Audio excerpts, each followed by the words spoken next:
So I think of myself as a Buddhist because I think it's like the Buddha's teachings are kind of like the best way to like move towards freedom and like more genuine connection with people.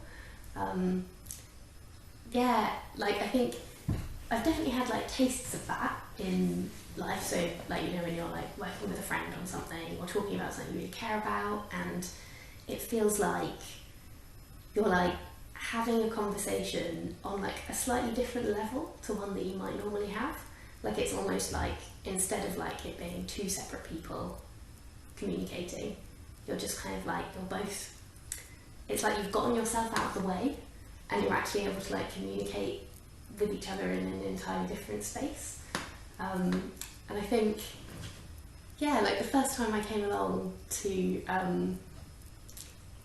like a talk at the centre, I was like, I definitely wasn't, I wouldn't have thought of myself as unhappy, but I think with hindsight I definitely spent quite a few years kind of scrambling around looking for something that was just like a bit bigger than me. Yeah, I think kind of hearing the teaching of the Buddha and like being like, oh, that's what's happening then, like in those moments where it feels like you're genuinely connecting with someone and genuinely communicating with someone, it's like I'm out of the way or something, like all of those things that I like really stickily want or I'm like really pushing away, those create this distance that then doesn't have to be there.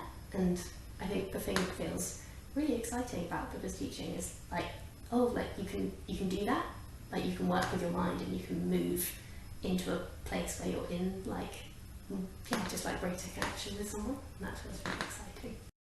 My practice relates to basically just like all of my life, because so much of my life involves interacting with other people, and just having kind of a framework that's like, oh yeah, like when you're out and about in the world in your daily life interacting with different people, like how are your interactions like measuring up against kind of these ideals of trying to show like loving kindness and being more generous.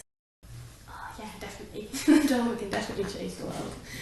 Just imagine how different it would be if everyone in London was like making decisions on the basis of like, is this the most loving thing to do? Or like, is this the most generous thing to do? Or is this action gonna like lead to more contentment? Or am I communicating truthfully here? The scale of what would be possible is huge, but also being like, oh, but what's kind of within my like sphere of influence is like what I can do and the decisions that I can make, and that feels like a very important place to start.